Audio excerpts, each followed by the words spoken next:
I mean, it's the weirdest thing. I don't... Hold on.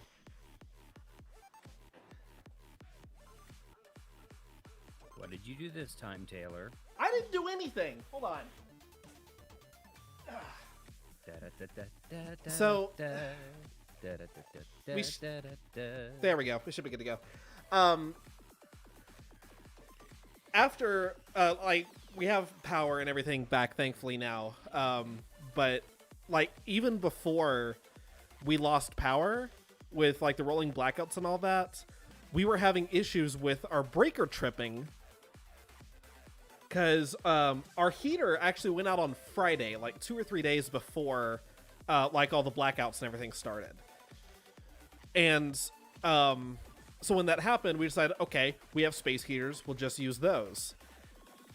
Apparently, those kept tripping the breaker on the side of the apartment with all the bedrooms. So that's why we had our delay last week, because we started off and then the breaker went out. So you had to relocate your computer and all of your audio equipment into your living room, and you broadcast from your couch. Yeah, I had to relocate to the living room, and then... something weird happened when... or something weird started happening whenever I relocated. I got everything connected. Got everything hooked up. Everything's powered up. Good to go. Except my mouse wasn't showing up. Like, the cursor just wasn't showing up at all. I couldn't... like, the mouse was on. Like, it was getting power. It was lighting up and all that. But for whatever reason, I had to... now, whenever I power up my computer, I've had to unplug and then reconnect the mouse to get it to work, and I have no idea why it's doing that. Huh. Like, I don't know if something... well, at least it's an easy fix. It's an easy fix, and I mean... I don't even know. But anyway, everything's good. We have our power back. The heater is back. I have relocated the setup back to Reach's Beast HQ, so everything is good to go, back with the normal setup, so we are ready to actually put on a proper show. So, yay. Why don't we get into that? What do we have? Well, we have a giant honkin' Nintendo Direct. First thing they've done since, I think, last August or something. It's been a while. That sounds about right. No, that sounds about right, because we did a show, talking about the last one that they did, and they haven't done one since we did that show. Yeah, it's been a while, and they came out with a 50-long direct that was just packed full of announcements. And keep in mind, this has no Pokemon content, because Pokemon is going to be covered a week from today on February 27th, Pokemon Day. It is not clear if they'll be doing this before or after the Post Malone concert. My guess is before, but to be determined still. But they certainly got a lot into this 50-minute segment. I think they would. It sounds like that's something they would do before the concert, because if it's Probably. if it's Post Malone, that definitely that's Difficult definitely to more of an follow. after party kind of vibe there. Yeah, So, yeah, I would think so. Or they could. The other thing that would be interesting is like, do they do announcements throughout the show? oh, Like, there's do something. a piece, drop an announcement, do a piece, drop an announcement. I But could, we will see. yeah, Either way, we'll see. if you don't already have plans on next Saturday, February 27th, you can spend it here with, well, not here. You can spend it on Digital Era Twitch, listening to Taylor and myself in the Pirates of the Caribbean radio drama, and then immediately go over to Nintendo's Twitch channel. Sorry, not Nintendo's Twitch channel, Pokemon's Twitch channel, where you can see the Post Malone concert. It's going to be a good day. Oh yeah, that's gonna be. Oh, next Saturday is gonna be such a packed day for me. Like I'm going to meet up with a friend of mine in the early mid morning. After that, I immediately have to drive out to Dallas to be out there by 11 because I'm receiving my second COVID vaccine on Ooh, Saturday. nice. And then I will immediately after that have to hightail it back over to the mid cities for the Pirates of the Caribbean radio drama. So it's going to be a busy day for me next Saturday. Yeah, but sounds like a good day. Oh, yeah, it's going to be a really good day. I'm looking forward to it. But anyway, let's go ahead and get into this direct because Yeah, there is so much to talk about. we're just gonna start. We're just gonna do this whole thing in chronological order. So I was actually watching this in real time with some friends across the pond via Discord, um, and we were just chatting and going through everything. And the first thing comes up, and it's a cinematic from Xenoblade Chronicles 2. And I have not played Xenoblade Chronicles 1 or 2, but it had a re-release on the Switch earlier last year, and a just very very nice release. And my friends were like, "Oh, cool! I guess they're doing a content expansion or something." And there was this ongoing storyline of, "Oh, this character Pyra has gone missing," and about 60 seconds into it, I just say to them, "Wait a minute. This isn't a trailer. Pyra's in Smash." And sure enough, about 30 seconds later, main character, so Pyra's not the main character, the main character goes on this quest and walks through this portal, and you see this, mist shrouded area that he walks onto. But if you have a keen eye, you will recognize a couple of the jutting stalagmites of Final Destination. And then Pyrrha reveals that she has an invitation. So Pyra from Xenoblade 2 in Smash.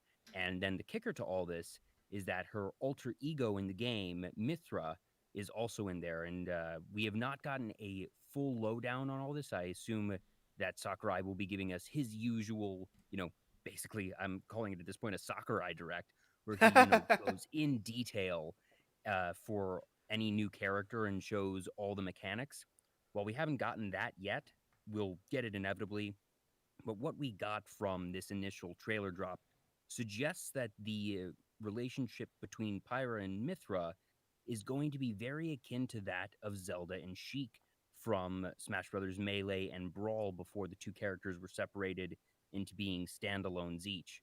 So a bit of a throwback mechanic there, and two more representatives because Shulk is also already from Xenoblade Chronicles 2. But hey, in terms of series getting additional representatives, it's much better, at least in my opinion, to get a second slash third rep from Xenoblade 2 than, a seventh or something from Fire Emblem or a seventh from Mario.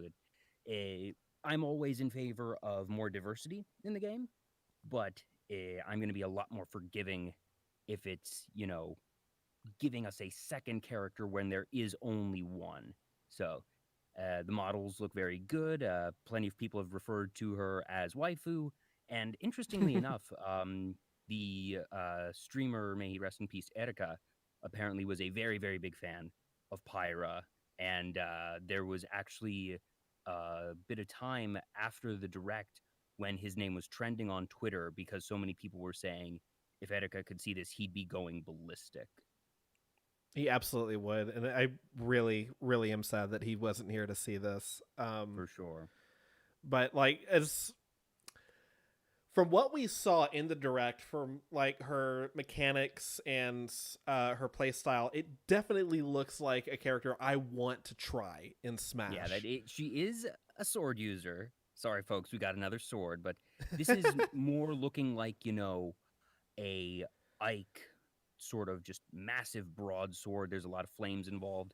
I didn't look at it with, a particularly keen eye, but I'm looking forward to that Sakurai direct that we get to show what makes her special. And obviously, stylistically, she fits in just fine in the franchise or, in Smash Brothers. And yeah, I know there's a lot of people who were very excited about it. Some people were disappointed because there had been rumblings of, so there were rumors of Sora because let's face it, there's always rumors about Sora. Every time there's a new character announcement, it's, is it going to be Sora this time? And I'm not saying Sora is impossible. We've got Sephiroth and Cloud. Nothing's impossible anymore. Oh, Nothing. no. Like, but you need to realize that Sora inherently requires an extra hoop to jump through. It's not just the already high hoop of Square Enix. It is the high hoop of Square Enix, and then several feet above that, the high hoop of Disney. Oh yeah. It's like I won't call it impossible. I'm not going to call it impossible. But you need to acknowledge the hurdle that would need to be cleared in order for Sora to land in there. And honestly, if Sora gets in, my guess is that he's the last one in the fighter pack, because that's when we got Cloud, that they always are going to finish off a fighter pack with a bang, because they want to make sure that if this is how they end it, that it leaves it with a good taste in your mouth, that the ones here in the center are the ones that are going to be, a little bit lower tier, a little bit safer, a little bit more niche, where it's very similar to when you had, Hero being introduced, that he was in the middle of a fighter pack. That wasn't the finale of the first one. So I'm not going to hold my breath for Sora, but I'm also not going to say there is no hope. Definitely, like, there's always hope of anyone potentially coming to Smash. Like we have seen those barriers torn down. Like we have literally, they've shown us nothing is off the table. I will never doubt them again. I will never doubt them. I will never say anything is impossible, short of it being a live action character who has only, like, at this point, the only thing I'm going to say impossible for is if the character has not existed in a video game before, or if if they didn't originate in a video game. Luke Skywalker has been in the video games. I will call it impossible for Luke Skywalker to be in Smash. But if it is a game, if the character's origin is in a video game, I will not call it impossible. That's fair. And I mean, that just means I'm still over here holding out for Master Chief. Eventually, it's gonna happen. We got Steve. We have to get Master Chief at some point. Like, that's the other one. I would call Master Chief more likely than Sora. Really? Not even close, actually. Simply because there's a difference, just an entirely different level when you have to deal with Disney. And the fact that we have Steve already means that the floodgates are open for Microsoft.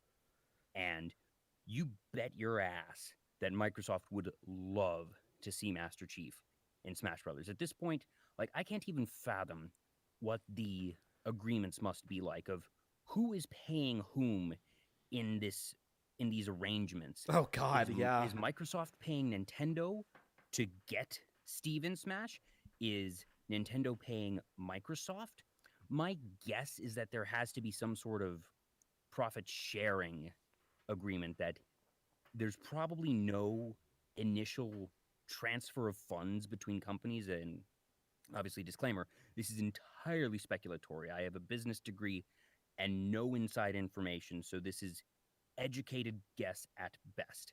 My guess is that in the arrangements they do nowadays that no money changes hands and that it is a mutually beneficial agreement that simply says when people buy the fighter pass or buy your fighter a la carte, that some sort of profit split is done and negotiated between the two companies, but that there is no down payment from either organization to get the character in. Gotcha. That seems like that would make the like I most said, sense too. That's just my guess, because at this point, Nintendo has immense leverage in terms of, if you put your character in our game, they're going to get monumental levels of exposure that, unless, like, obviously, most people already knew Sephiroth. But the thing is, there were so many reaction videos I watched of the Sephiroth reveal, and people were like, "Oh, who's that?" And I'm just here saying, like, you don't recognize mother flippin' Sephiroth, and it makes you realize just how widespread the fandom for Smash is, and also the fact that, like, weird to think it, but Sephiroth's a bit dated. That the ubiquity of Final Fantasy VII is not what it used to be, but also just the fact that everyone and their mother plays Smash. Everyone and their mother watches the Smash reveals. Even if you don't play Smash anymore, you watch and pay attention to who's the new fighter. That's fair. So it's a huge marketing thing for anyone who gets in. And at the same time, obviously, Nintendo is gaining a bulk of the income from it just from the game sale, but that's why I'm thinking that it has to be a profit sharing, specifically with regards to the expansion. Well, like, look at it this. Yeah. Like, look at it this way too. As far as like profit sharing over down payments, by doing it that way, I think it would eliminate a lot of risk. As far as like financials go, because like you could put down. If anything, it puts more risk on Nintendo's plate, because it means that if the fighter pass doesn't sell, that they've put in all the time, effort, and money into developing and adapting the character, and then there's no risk at all from the company giving the IP. That at this point, that is the closest thing to sort of a down payment or transfer there from the other one. The fact that under normal circumstances, a company would pay to use an IP like this, whereas in this case, my guess is that they simply don't pay, and that is sort of their net gain on Nintendo's side, and that they probably take, honestly, I couldn't even speculate what the percentage is, because part of me could see it being a 70-30 in either direction. Part of me could see it being a 50-50. I would love, honestly, to someday see just a Smash Brothers documentary where we get the story of how every character got in. Of just, all right, initially, HAL Laboratories has to go to Miyamoto and say, do we have permission from Mario? Because yes, this is still technically a first-party thing, but HAL Laboratories, the company that initially developed Smash, was a subsidiary of Nintendo. Not technically, it's this weird. It's called second party, where it's owned by the first-party company. Yeah, I got you. It's not technically under the first-party umbrella, so they would have had to get permission. The only characters that they would have had full permissions for initially would have been Kirby, because that was owned by HAL Laboratories, and Sakurai.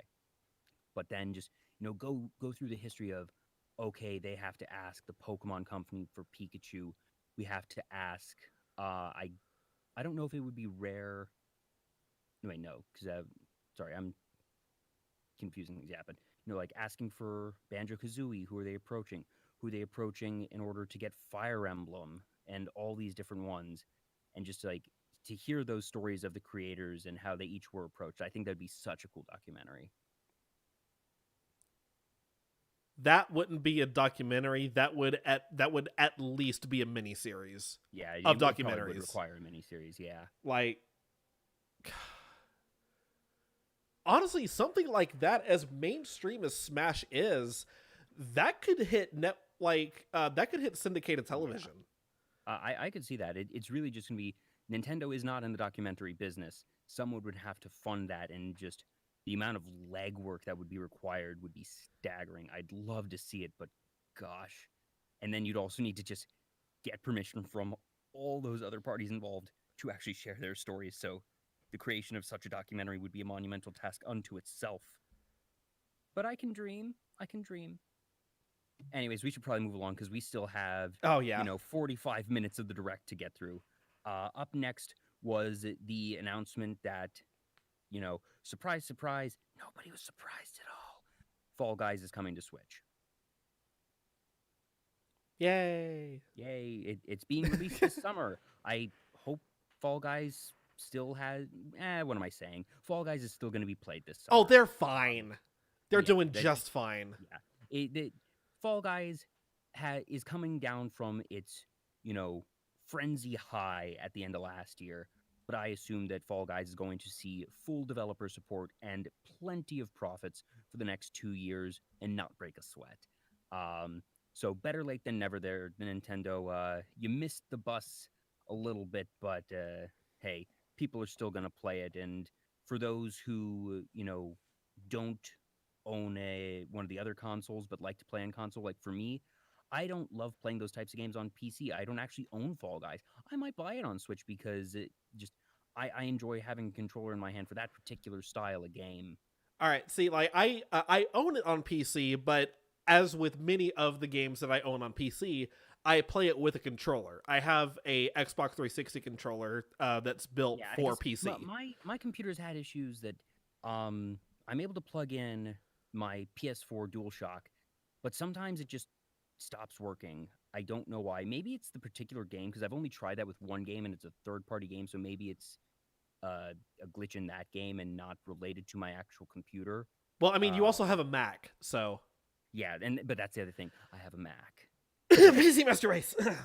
sorry, I had something in my throat. Wrong. Like I love my Mac. It does what it does. Everything that isn't gaming and streaming, just great. It's a very secure platform because nobody wants to develop a virus for Mac because they can't figure out how the hell to do it. And that's nice, but gosh, like, I am having second thoughts. It's going to be interesting to see I run my tech into the ground, Taylor. I owned my previous Mac for 10 years, not 9 years, until I replaced it last year. I had my previous phone for some 6 years, I think, 5-6 years before I replaced it. That I'm not the type of person, despite the fact that I like to think I'm pretty knowledgeable on tech and whatnot. I just want a good, reliable device that takes care of the things I need that I can run into the ground, because I don't want to have to buy one more than every couple of years if I can help it. But I am, slowly but surely getting to this point where I'm saying I might buy 2 computers in 2 years, because the more I do, especially with streaming and whatnot, and seeing more games that I want on Steam, that I'm really like, ugh, am I about to buy another flipping computer in 2 years? So we will see. Stay tuned to find out. Yeah. Up next. But anyway, one thing I did want to say, like, as far as like you mentioned, like with Nintendo kind of missing the bus with bringing Fall Guys to Switch. If this says anything, I thought it was already on Switch. I didn't realize it wasn't on Switch already. Yeah, well, here you go. Like that honestly kind of surprised me. So I was like, wait, hold on. Were they not already? What is? I mean, okay, good for them, but why were you not already on the Switch? Because Nintendo is the Mac of gaming. Fair. I don't even think it's a thing of Nintendo did not want it on their console and that they had to jump through legal logistical hoops. It's that the inherent formatting and programming for Nintendo consoles is entirely on is for PlayStation and Xbox, and that's why you see so many games that are only for Xbox and PlayStation and not, Wii or Switch. It's simply because Nintendo has their formatting. I don't have enough technical knowledge to really say how, but it's very clear that they run on, for lack of a better term, a proprietary operating system, which Gotcha. for third-party developers means they just have to put in more legwork in terms of their coding and essentially redevelop the game, which is exactly why you see so many things that are for PC but not Mac. Because Nintendo, for all their first-party, secrecy and being very rigid, third party, they want everything on their consoles. No first party, no console developer doesn't want third party software, provided it hits a certain, very basic threshold of playability. We're not living in the era of shovelware where the Nintendo seal of approval is mandatory anymore. Yeah. So, yeah. But up next, another port, Outer Wilds. This is a game that I've seen played a couple times. Amelia Watson of Hololive English actually had a really good stream where she played this game. Are you familiar with it, Taylor? I'm not familiar with the game. No, actually. So the premise is the sun is going to explode in 20 minutes. Oh, it's that game. Okay. Oh my God. Okay, so I need to talk about. You were talking about Amelia Watts. Yes, we're going down the Hololive rabbit hole for a second. I saw a clip of her attempting to land on the station over the sun With the music from with Interstellar. I think the name of the track is like No Time for Caution or something like that from Yeah, Interstellar. That was the thing that if you hadn't seen it, I was gonna send you that exact clip. I've already seen it. Yeah, like my God. Okay. That game. All right, continue. Yeah, so for those who haven't played it, the sun's going to explode in 20 minutes. If you fail to keep the sun from exploding, you respawn. You are in an effective time loop. And you go through as many loops as you need to, learning why the sun is going to explode, what you need to do to stop it, and then eventually stopping it. I have not played it myself, but like I said, I've seen some gameplay of it. Really cool one, and it's obviously a big enough one to warrant its own announcement in a direct for its adaptation that will be available this summer on Switch. Now I have there's one particular question about the game. It's like, yeah, like you spawn in and you have 20 minutes until the sun explodes. If it does, you respawn, and from what I understand, like any knowledge you gained during the last time is retained. You can keep going through loop after loop after loop indefinitely until you solve the problem, yes? I believe so, yes. Okay, then I might give it a try, because at that point, it's like, yes, there is the sense of urgency. It's like you have 20 minutes until the sun explodes, but at the same time, there's no pressure. The whole thing is that there is so much stuff to do that unless you go in having looked up guides, you are not expected to know how to beat the game, much less be able to beat the game on your first iteration. A failure in this game is not failure. There is inherently more to explore than can be explored in 20 minutes. The gimmick of this game, what gives the game its proper duration, is the fact that you are many. And what's it called again? Outer Wilds? Outer Wilds, yes. I will have to give it a look. Kind of reminds me of, Taylor, are you familiar with a Melancholy of Haruhi Suzumiya arc called The Endless Eight? I am not. I'm not as familiar with the Haruhi franchise as I feel like I should be. But you do know of Haruhi. I do, yes. I know of Haruhi. Like we've talked about it during like the RTDFW anime nights and stuff. The Endless Eight is an arc, or well, it was originally a story in the Haruhi light novels. Wait a minute, we did talk about this. Like the endless, basically the endless summer vacation or something, right? Yes, precisely. Gotcha. Where the gang gets caught in the last 2 weeks of summer vacation because the titular character Haruhi Suzumiya is unknowingly setting them in this loop because she doesn't want summer vacation to end. And it takes many, many loops. In the original publications, it was a single chapter just covering the final loop. But in the anime adaptation, they took it to the literal extreme and spent 8 episodes looping this thing. As would later come out, it was decided apparently halfway through the season's development that the episodes that were covering the disappearance of Haruhi Suzumiya movie were originally planned to be in the season, not as a separate film, but then somewhere along the line got shifted into a standalone film, which then meant that the production committee had to fill the episodes that were supposed to be filled by what became the movie. And their solution, given a time crunch, was to create the 8 loops of the Endless Eight. The production manager has since publicly apologized for this. And it, to this day, remains a meme and one of the most astounding and confounding things in modern anime. No, And if you like the melancholy of Haruhi Suzumiya and are interested in the Endless Eight, I'll give us a little exclusive here that's not actually going public for a little bit. oh, You might wanna pay attention to that Pirates of the Caribbean radio drama next weekend, folks, because there might just be an announcement regarding something regarding the Endless Eight.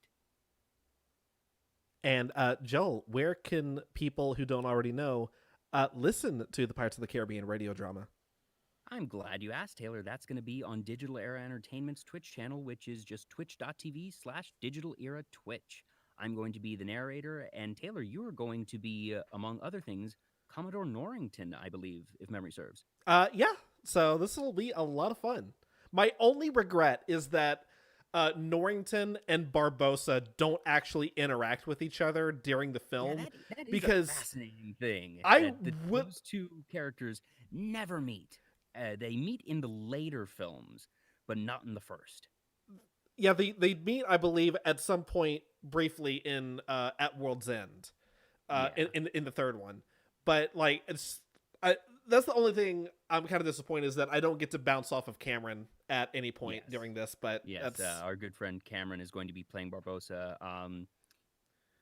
I don't want the episode to run too long, but as a brief aside, the way that we do our casting in the radio dramas is that I have everyone in the cast complete a survey where they rank their top usually 5 or 6 roles, and then based on that, I determine the casting in a fashion that makes it so across the cast, as many people have as high a preference as possible. I have different ways of a tiebreaker system, but we do not do auditions. I have always said I do not cast the shows. The cast themselves. I just decipher the results. And Barbosa was by far the most popular role for this one. I will tell you that much. But the way tiebreakers fell out, Cameron got it, and nobody's disappointed about this. Let's just say that, no, because we all have very, very strong faith in Cameron and his ability to do this type of role. So I'm looking forward to it as well. I have the same mindset about this that I did with the Jedi Doth Return when the casting came back for that one. I am the smallest bit disappointed I didn't get the part I really wanted, but at the same time, I am perfectly okay with the person who did. Yeah. So, and you still got your second pick, I believe. Yeah, I think I ended up putting Group 1 as my second choice. As my second one. Anyways, getting back to the Nintendo Direct, up next is the announcement of it's a port, but it's not of a recent game. This is for the dual release of the Famicom Detective Club, The Missing Heir, and The Girl Who Stands Behind. So these are 2 mystery visual novels from the original Famicom that have been full-on remastered, redubbed, redone for the Switch. So by all indications, I've not played these games, but by all indications, the script and everything, the story, of these visual novels remains the same, but it is a significant facelift because goodness knows it's been a while since the Famicom was around. I'm not I'm not familiar with the series at all. I just know that I'm not either. that it's only just now being localized in the West. Like it's only ever been Yeah, released in Japan. released in Japan. Yeah. I'm looking forward to it. And actually, there's a good chance that RJ Para and I will actually be streaming these games once they're released over on Digital Era Entertainment. That on Thursday nights, mutual friend of ours. I think you've met RJ Taylor. Maybe not actually. I've met him briefly. Like we were on the Game Awards stream together. That's right. Yes. Yeah. So RJ and I do streams on Thursday night, usually right before our broadcast here, Taylor, actually. And we've found ourselves enjoying visual novels and we'll be, playing the various parts. He usually plays the pro tag and the narrator, and then I'll do everything else. And we recently finished the game that we were playing, so we're going to be doing something to tide us over for a few weeks. But once these Famicom detective games come out, we're eyeing that as our next visual novel. So I might actually, or probably will actually play that one. The next announcement was Samurai Warriors 5, which had a short but flashy trailer, and it seems to just be Dynasty Warriors, but with samurais. Interesting. And if you like Dynasty Warriors, if you like samurais, you're probably going to like this one. I really don't have too much to add to this. So, Yeah, pretty open and shut case here. The next one, where'd it go? Legend of Mana classic game is being ported to Switch. That's going to be available June 24th. Oh, also forgot, Samurai Warriors 5 is coming this summer. No exact date has been set. The release date for the Famicom Detective Club games, both of them will be released on May 14th. There was no exact date set for Fall Guys, simply said this summer. And Outer Wilds is also just this summer, so to be determined on those.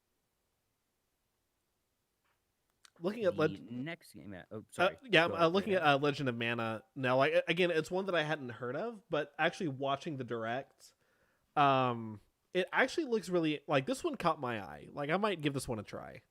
Yeah, I have not played it either, but I've heard this name spoken many, many times. Very respected series. Again, one of those Japanese only releases in the past that just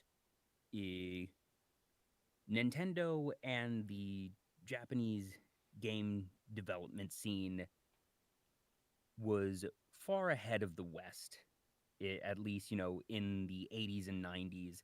That what they released there, everything from Monster Hunter to just these visual novels were things that, for whatever reason, I guess weren't expected to be popular in the West, so they weren't localized. Or I think part of it is also just the fact that it was an added expense to localize. So doing things like that after the fact meant redeveloping games, and since porting wasn't inherently an easy thing to do, I don't actually think that porting technology as we know it today really existed. That those games just sort of fell by the wayside, and you see a lot of these games, developing cult followings over the years here in the West, and that's why we now have this sort of second coming of all these games. Sorry, just looking through Twitter real quick. Something just caught my eye. I think the Overwatch at BlizzConline just wrapped. Oh. So I'm looking. I think it's mostly videos. I'm not really seeing any articles, but I know that they announced the Diablo 2 remake. I think it's a remake, not an expansion. Oh, damn it. Yeah, there's no proper article for me to read off of here. It's basically just video packets. Yeah, of they highlights. showed some footage of Overwatch 2. Overwatch 2 is in development. We have known this. It does not sound like there was certainly not a date. Yeah. Sorry, I just caught my eye. Like Hey, no, it's they just relevant. posted that like about 10 minutes ago. So Yeah. I forget, Taylor. Are you a fan of the Monster Hunter series? I am not, but my roommates very much are, and they've been trying to get me to try it for the longest time. Well, you're going to have your next chance with Monster Hunter Rise. Not gonna lie, That this actually looks a lot of fun. This might be what finally gets me into it. Yeah. Now this one did not have a date. Um.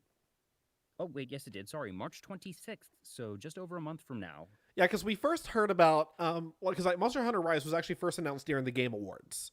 I don't think it had a date then, but it has one now, and we got to actually see a little bit more of Footage, of yeah. footage of the gameplay and all that, and it looks really good.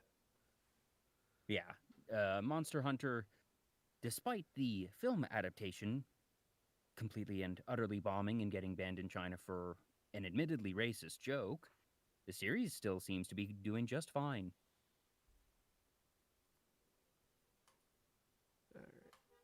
Now, the Mario sports franchises have been around for many, many, many years. Oh my god, this If you okay. were to have told me before this direct, there will be a Mario sports franchise that gets a new game announced in today's direct, and told me that I had to put money down on which Mario sports franchise it would be, I would have said without hesitation Mario Tennis Would have been my first guess because too, to be honest. it's arguably the most successful, and also there's the obvious, compatibility with Joy-Cons and swinging and those motion controls seems pretty easy there. Um, the next one, if I had to guess, maybe another Super Mario Strikers. I'm not sure, but I would not have expected Super Mario Golf, which is what we got, and yet it looks pretty good. Uh, Obviously, you have the normal levels of polish and just, you know, visual fidelity that you would expect out of a Mario game. That it's that nice blend of it's cartoonish, but not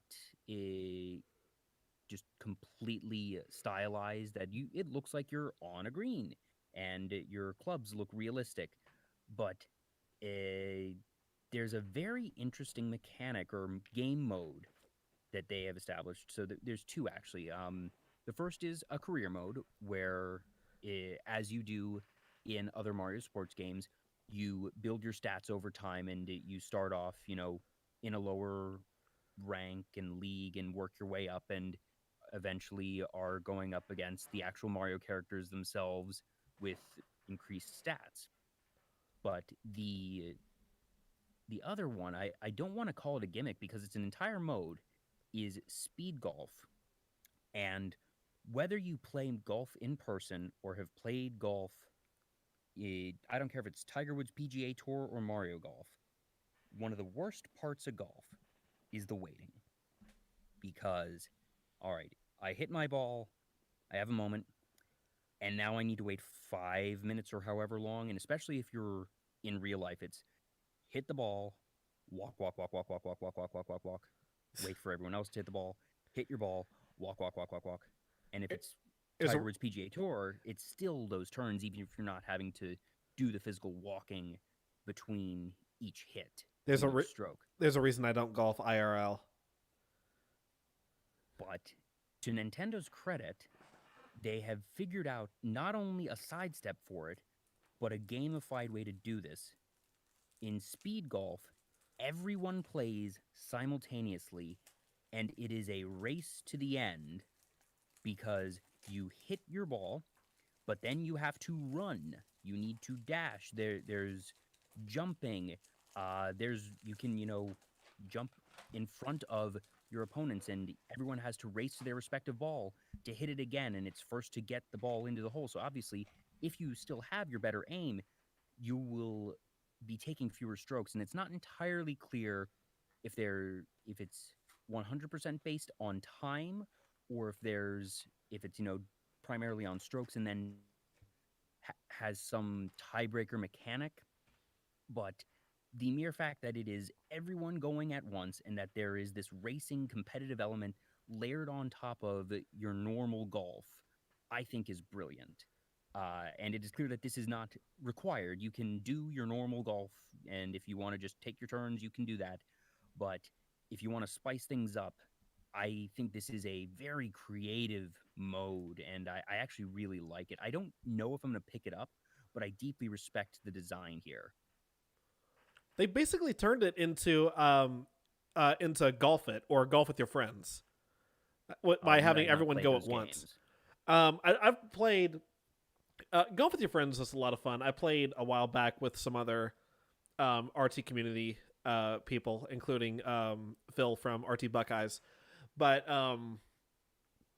it's basically the same thing. It's like everyone goes all at once. It's like a point and click mini golf game where like it or it's 3D. Let me say that like point and click might not be the best way to go, but it's like wacky courses. You can mess with the settings, so like different shaped balls and all that stuff. Like you could have you could be golfing with hockey pucks, or all your golf balls could be turned into egg shapes or That's neat. cylinders. Yeah.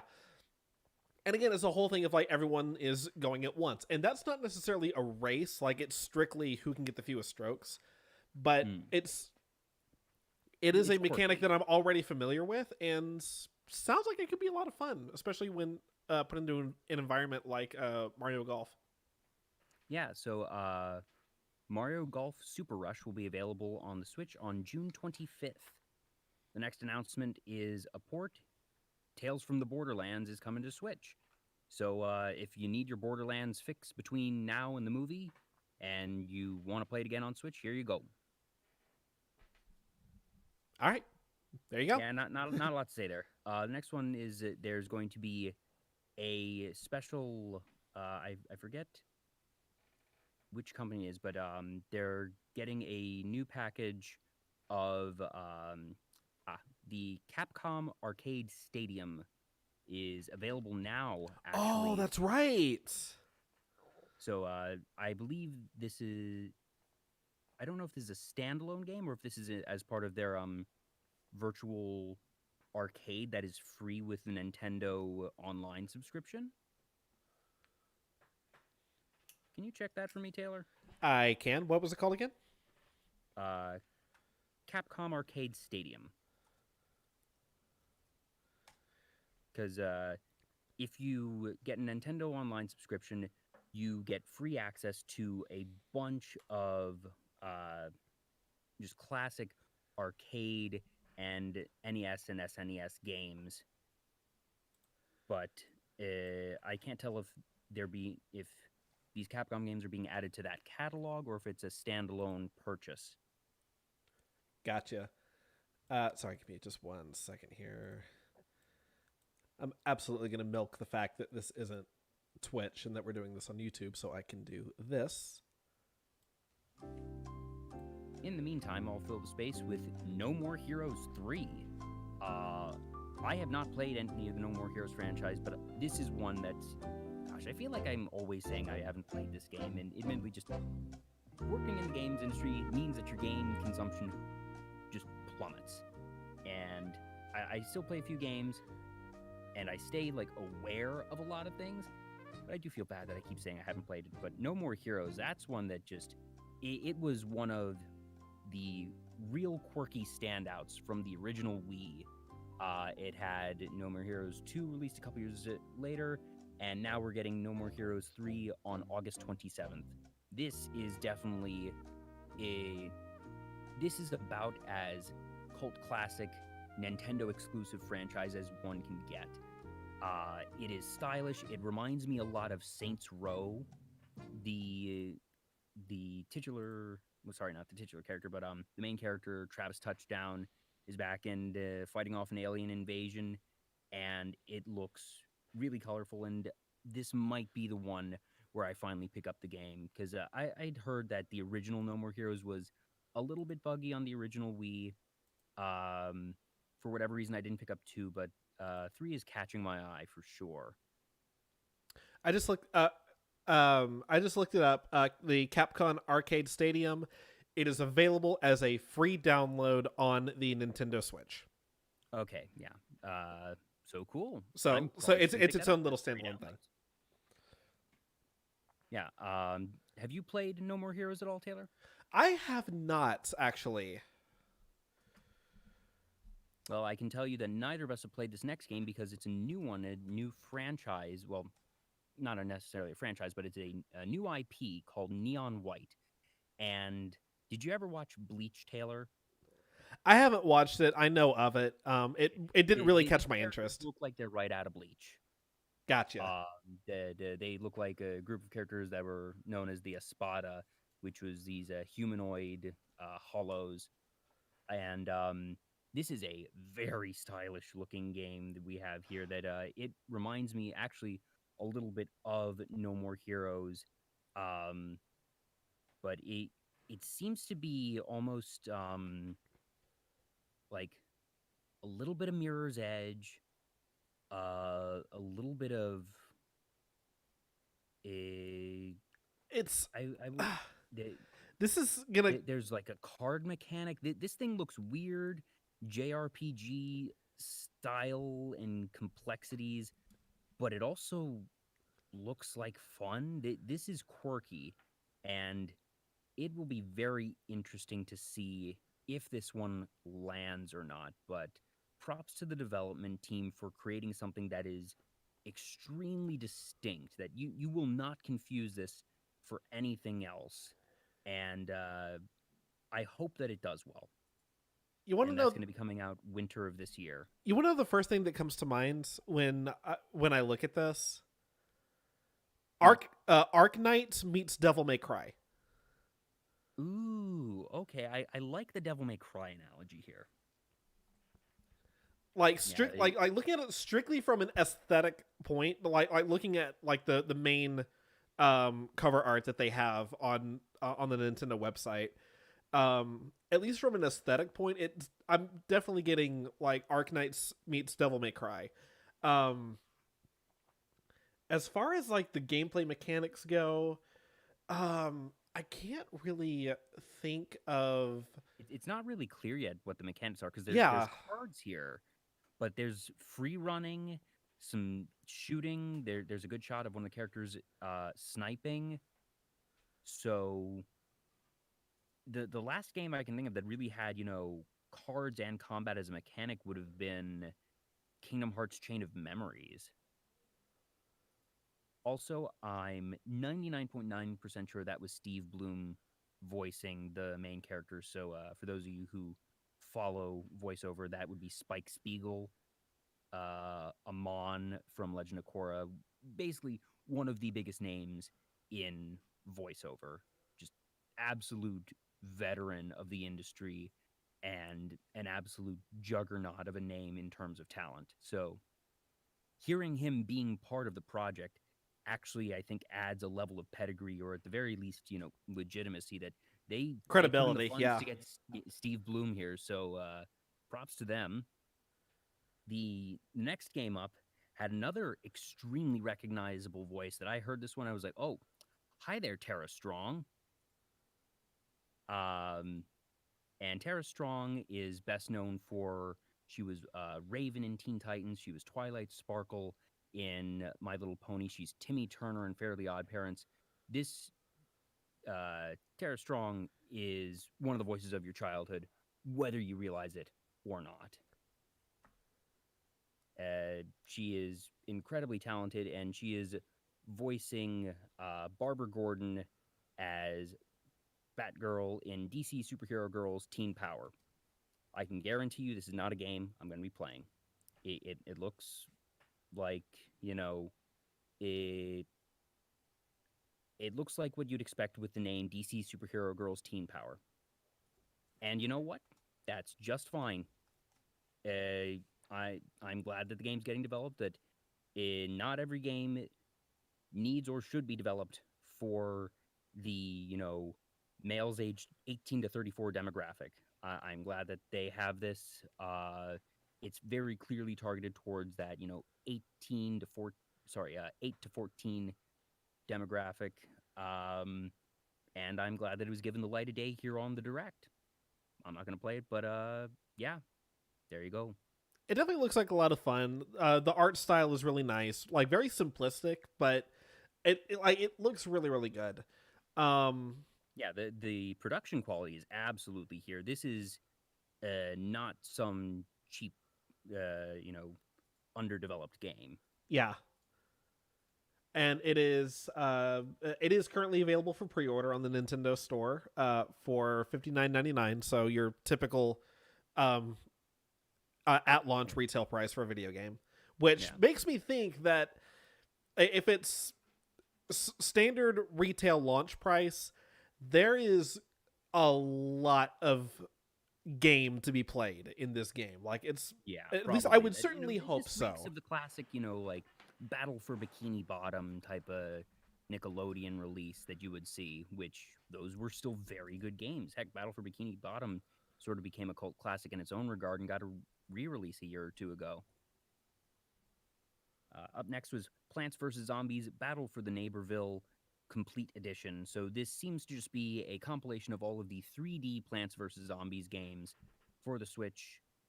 And if you are in the target audience for this, you already know it. And if you're not, you're not. The next one was a bit of a surprise for me, which was a port from the 3DS Miiverse, or sorry, Miitopia. Did you ever have a 3DS, Taylor?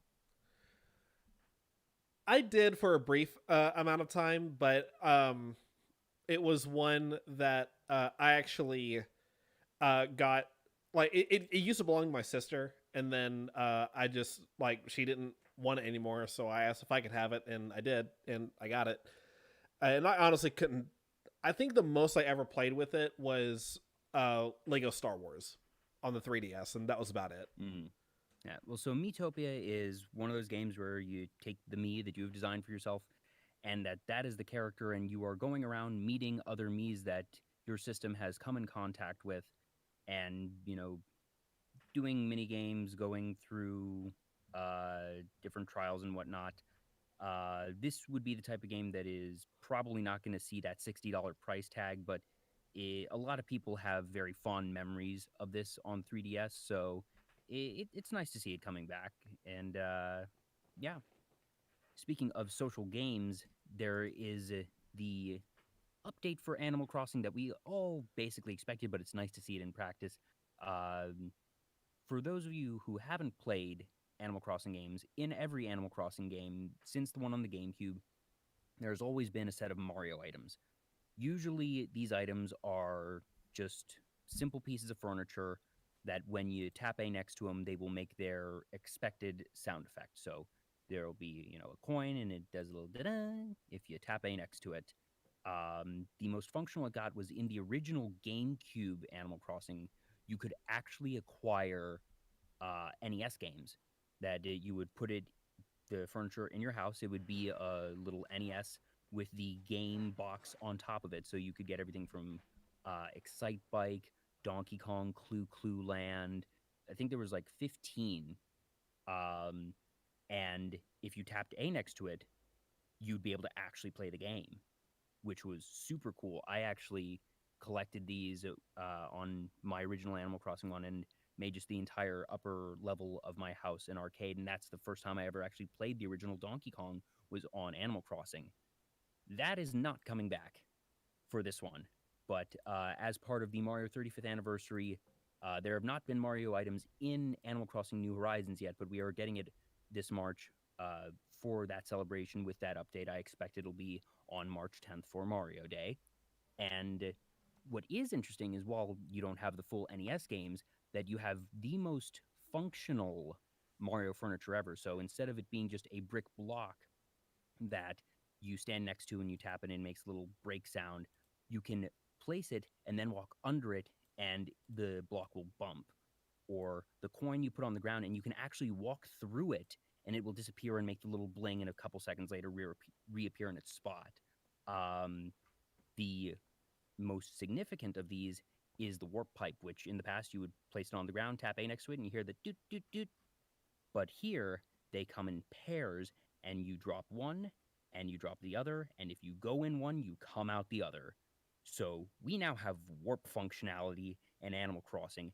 This has never been done before in any Animal Crossing game, and adds just that's really cool. That's a lot of fun for island design and is just a huge convenience if you know that there's this particular spot that you like to go to on your other side of the island that you can just put a warp pipe near your house, put the other warp pipe over there, and just go between them.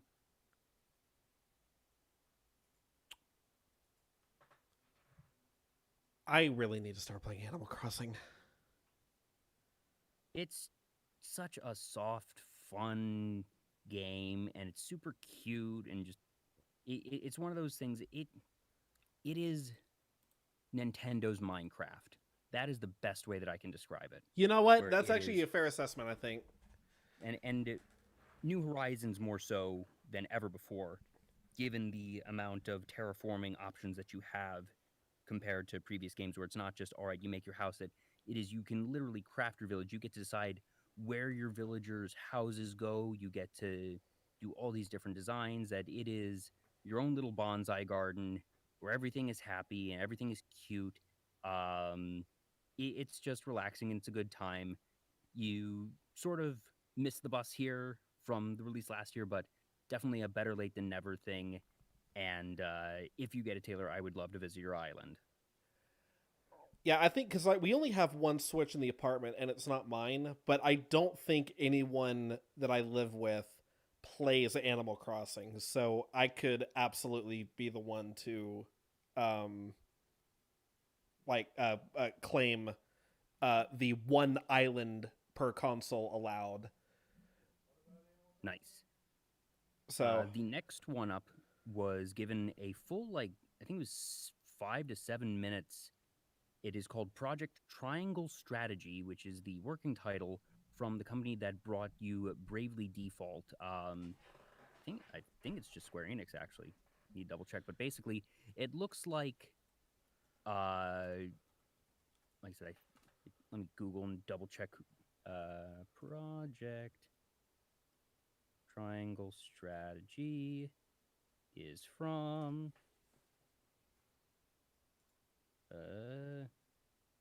yeah, it is Square Enix. So it looks like Square Enix's take on Fire Emblem Three Houses, where you have 3 different groups or types of strategy, and you have to decide your path there. oh, okay, yeah, this one really caught my attention. Yeah, obviously it's Square Enix, so high quality bar to begin with. And yeah, like I said, it definitely reeks of Three Houses, but in a good way, and I'm looking forward to seeing that. Yeah, the okay, because I haven't excuse me, I haven't played any of the I haven't played any Fire Emblem or anything like that, especially, or I haven't played Three Houses, but I have streamer friends that have played Three Houses and that I have watched their streams in, and it looks like a lot of fun. There's definitely a lot of immersion in that game, but if Project Triangle Strategy, which is, like I said, a working title, if it's anything like Three Houses, then it should be pretty interesting. So I'm definitely going to be keeping an eye on that one. The next one had only a 15-second trailer. You saw someone going through a spaceship hangar and hearing some very iconic blasters noises, and then the title card, Star Wars Hunters. Perhaps the most interesting bit of this was the development company logo, Zynga. What all have they done? I'm not familiar. I'm not familiar with that name. Zynga was this one that was founded in the mid 2000s. They got their foothold in Facebook games of all things, and they developed this one. What was it called? Farmville. Oh, yeah, that's quite a leap. So Zynga has actually undergone a lot of transformations over the years. Has adapted to mobile pretty well. For the company that I currently work for, Boss Fight Entertainment, used to be a subsidiary of Zynga. And that back in the day, they were originally so way back. It was Ensemble Studios, which is the company that did Age of Empires. Microsoft bought Ensemble, dissolved it. A couple of groups were developed from it. One of which was called Bonfire Studios. Um, Bonfire was then bought by Zynga and became Zynga Dallas, and Zynga Dallas was actually the branch that managed Castleville. Now, in 2013, Zynga was having trouble adapting from Facebook to mobile, and they sort of overextended themselves and shut down 7 of their branches, one of which was Zynga Dallas. As the story goes, at people's exit interviews, the heads of the Zynga Dallas studio told the employees not to go looking for a new job yet because they were developing something. And so the story goes, about a month or so later, Boss Fight Entertainment was founded. Oh, very cool. Now, and actually, several people from Boss Fight Entertainment have gone on to return to Zynga and are now actually working on Star Wars Hunters. I saw a Facebook post shortly after the direct from a very talented artist who used to work at Boss Fight saying that this is what he has been working on for the past, year or so since he left Boss Fight. So really cool to know that I actually know someone who had a bit of a hand in this. That's awesome. And there was really nothing of substance shown in the trailer, but Yeah. there is a press release on StarWars.com which says, "Join the fight in Star Wars Hunters, a new game from Lucasfilm and Zynga. If you've ever dreamed of competing in a galactic arena, the roar of the cheering crowd in your ears, Star Wars promises to capture the spirit with all new characters and Star Wars-inspired locations." During today's Nintendo Direct, Zynga and Lucasfilm Games announced Star Wars Hunters, a competitive arena combat game coming to the Nintendo Switch system in 2001. Star Wars Hunters brings players together to engage in thrilling team-based multiplayer battles featuring a diverse array of distinctive and new Star Wars characters. Set after the fall of the Galactic Empire, so this would be between episodes 6 and 7, Yep. the game will connect players in real-time battle in arena settings inspired by Star Wars locales. Play as daring bounty hunters, heroes of the rebellion, and Imperial stormtroopers in an action game that immerses players in fast-paced and visually stunning Star Wars conflict. This sounds like we're getting a Star Wars MOBA. It definitely sounds like it. Like, I'm gonna need to see, eventually when they get to the point where they can release it, I'm going to need to see actual gameplay footage before Yeah. I lay judgment on it. But, But it for makes now, sense. Like, I'm for Star Wars to withholding. make a MOBA, it makes sense. And it will be interesting to see. I think putting it on the Switch, I think, is a very interesting decision because the decision to put it on a console in the first place, as opposed to PC, is the first thing. But then also to do the Switch of all things, because as I mentioned earlier, the Switch requires a particular development. But I think that what they're doing here is very smart. I think they're making a play more to Nintendo's demographics, which usually do not play MOBA games. That, if you think about it, the closest thing that Nintendo really has to a MOBA is Splatoon, which we may or may not discuss in a couple minutes. But by putting it here and not on PC and not on other systems that are more hardcore in terms of their demographics, they might be able to just carve out a niche for themselves. So I look forward to seeing what happens here. Yeah, it'll be interesting. Like I said though, like I'm withholding judgment until I actually see proper gameplay footage, but I will be watching. Yeah, now we should probably start picking up the pace a bit because I know that you wanted to end at around 90 minutes here. Well, I mean, like unfortunately, we're working wholly off of your schedule here, so yeah. So Knockout City is a new game coming from what is that company name? The LAN Studios and EA Originals, and it appears to be I've not played Ninjala, but a friend compared it to that.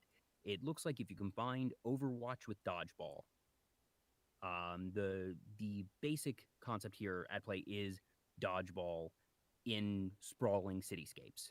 You have a lot of different styles of characters, and they currently had a closed beta this weekend. It'll be interesting to see what comes from it.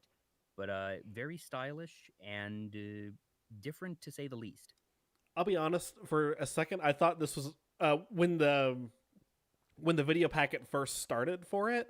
I thought this was a Fortnite thing. Yeah, I thought it was either a Fortnite thing or someone's attempt at Smash meets Overwatch. I don't know. Yeah, I mean, Anyways, up like, next, looks interesting. yeah, from Izanagi Games and NIS America, the company that brought you Danganronpa, comes World's End Club, which sounds a lot like the premise of Danganronpa, but if they left the school that day, you have these very talented young individuals, and they're in a killing game. But the twist here is the game gets canceled, and then they get dumped out into some post-apocalyptic world. So imagine Danganronpa if the killing game got canceled very early on. If you like Danganronpa, you're probably gonna like this. I have not played it, so Yeah. Up next, Hades is being ported to the Switch. Is available now actually. Physical version, and you can buy it in a special package that comes along with the CD and an art book. ooh. And the soundtrack is well rounded, is really, really good, and the art is obviously very stylish, very iconic. So if you are a fan of Hades, you might want to pick this up just for those physical extras. And if you haven't played Hades, maybe this is what gets you to pick it up. I'm still a little bit salty that they lost out on best art direction to Ghost of Tsushima Yeah, at the Game Awards. yeah, I still mixed feelings there. Um, Hyrule Warriors Age of Calamity is getting 2 expansions this May and June. So this is going to be new content, new missions, new story that will be telling about the Age of Calamity, the time just before Breath of the Wild. Up next, Bravely Default 2 is coming to a port. That was only given a couple seconds. You had a couple of third-party games, and then there was the last 2 big announcements of the day, where the first was Eiji Aonuma, the producer of the Legend of Zelda series, had a statement, and he said, "Hello there. It's been a while since you last saw me talk about the Legend of Zelda Breath of the Wild 2. I'm here to ask you to wait just a little bit longer. There is no one." He said that production is going smoothly, but that there is no new information to share at this time, but that they will have more information later this year. This could mean any number of things. This could mean that we get an announcement in June around E3, and then a holiday 2021 release. It could mean that we get news holiday 2021 and a 2022 release. Nobody knows. But it's basically been 2 years since we've even heard of it, because we had that trailer, and I think it was the 2018 E3, and there's been nothing since. Not a word. Not a check-in, not an update, not a direct, not a promo art. And people were basically saying, Nintendo, have you forgotten about this? Is everything okay? And they're here to say everything's okay. Y'all okay over there? It's just your usual Legend of Zelda really long production cycle. But you know what? If you give me another game on the level of Breath of the Wild, I'm just fine waiting. What did they announce, though, Joel? Splatoon 3. Their stinger for the day was Splatoon 3. Started off with just sort of this desolate wasteland thing. Oh, sorry, there was one other thing, though. Yeah, I was about to say, aren't you? You're missing one very, very crucial detail. I was asking, like, what did they announce as far as Legend of Zelda? They did announce something about Legend of Zelda, and that is that they're doing a Skyward Sword HD remake. Skyward Sword came out for the Wii a while back. It had improved one-to-one motion controls, which were very good, and the big thing for the HD remake is that motion controls, unlike last time, are not required. So if you're just playing the handheld, travel mode, you don't need to worry about swinging around your Switch, that you can just use the right control stick to do your directional swipes. A lot of people, eh, Skyward Sword is not held as highly as some of the other more recent games. Certainly not as high as Breath of the Wild, not as high as Wind Waker. I thought it was a very good game. I will agree that it's not the pinnacle, but one thing that they highlighted in the trailer, and that I will say is absolutely true, is there were a lot of mechanical and design choices made in Skyward Sword that laid the groundwork for Breath of the Wild. Everything from the stamina bar, the climbing, the way that you had directional strikes, a lot of it, and the inventory management too was really initially innovated out of Skyward Sword. So it is still a very significant entry in the franchise from a developmental standpoint. And I do think that it will do very well. Some people are upset that it's going to be probably a full $60 release, but if you haven't played it, I would pick it up. Yeah, sorry, I was literally about to yell at you about that, because it would have been like, oh, so like it talked about for like the Breath of the Wild sequel that they didn't have anything. Oh, what did they announce though? Oh, they announced Splatoon 3, Skyward Sword. Am I a joke to you? Maybe. Oh, also, I guess they didn't consider it as big because, it's not a new game. But yeah, so there's that. And then there is Splatoon 3. Need to go and double check if they had a date for Splatoon 3.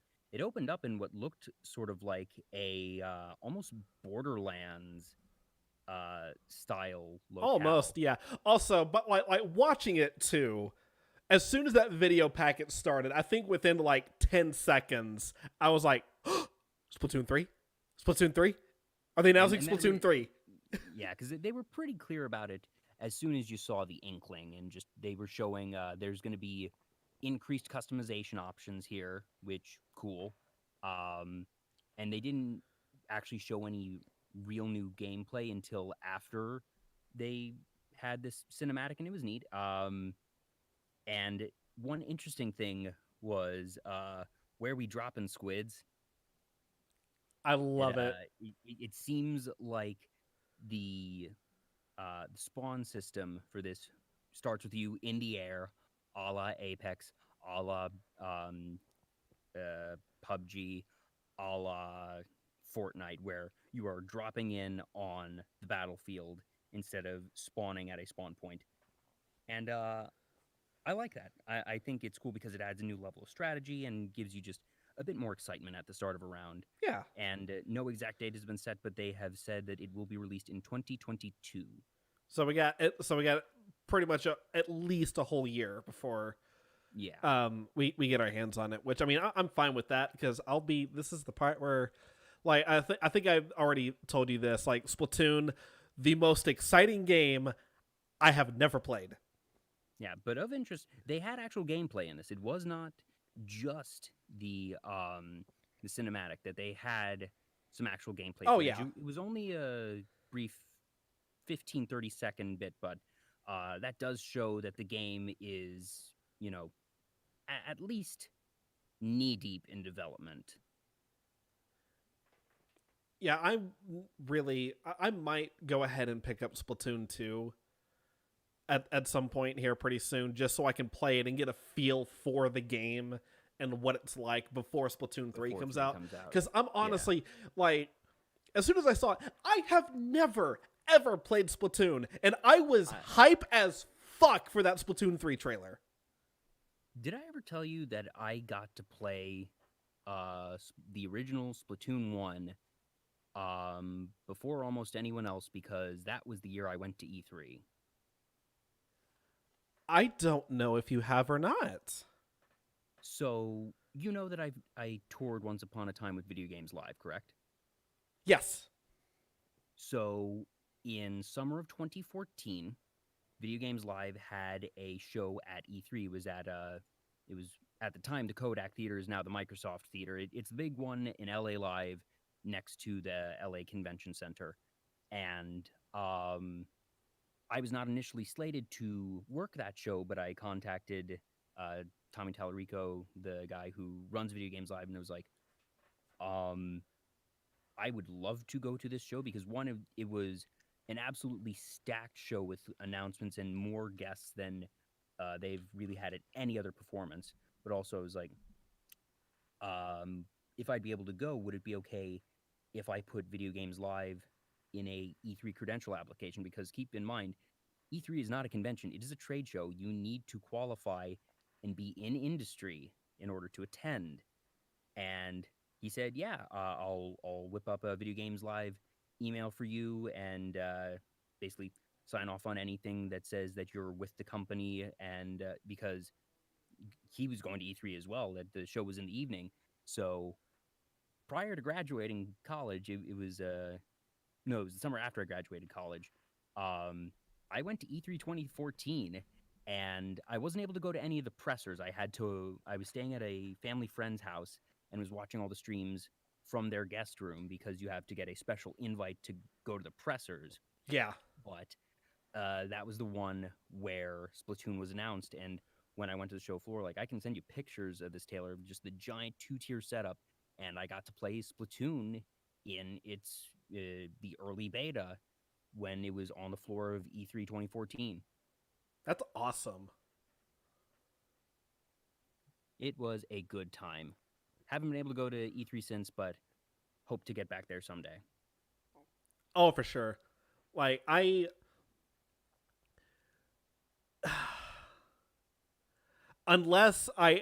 feel like unless I actually landed a job, a proper paying titled job in the video game industry, I'll never set foot So the thing through is, those doors. the credential requirement is relatively low. That just it didn't matter that I was just some production assistant for Video Games Live. That uh, if you're on a verified company list, you're fine. But it'd be the type of thing of a couple reps from Boss Fight have always gone to E3, but usually it's just the executives and a couple of the high level producers. Um, I could have probably asked to go and gotten the credentials, but I would have needed to take time off. The company probably would not have paid for me to go to E3. But it's the type of thing that for what I do now, I would still qualify Yeah. if they were doing a physical show. But yeah. 'Cause I don't know if like the most credentials that I have are I host a gaming podcast and I'm on a stream team on Twitch. That's about it. Yeah, no, that would not be enough. That they're Yeah.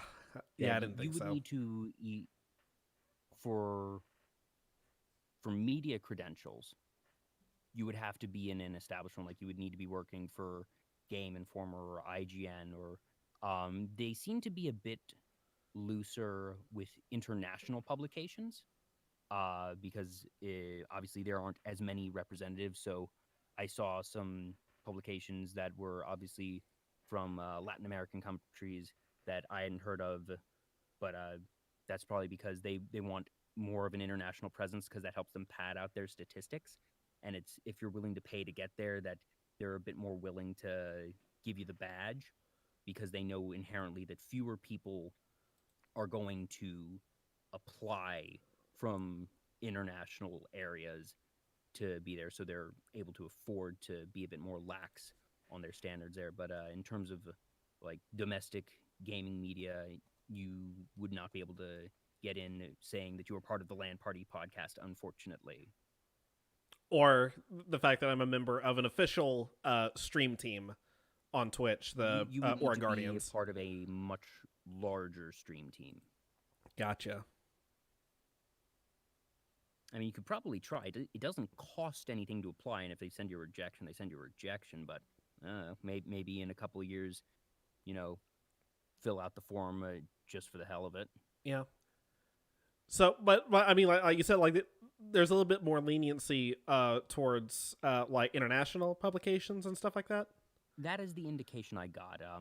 I don't know if there's anything codified in their policies, but it seemed like if you were, but then maybe it's just because since I don't live international that I don't recognize these publications, and maybe they are big time publications internationally. I just don't know it. So I'm not even 100% sure there. But I get the feeling that's probably the case just because it would make sense to operate it that way. But, don't take my word for it there. Well, But that's someone bad for the Direct. Well, I mean, if that's the case, then someone needs to notify Shinu because she's about to get a new roommate. Oh, yes.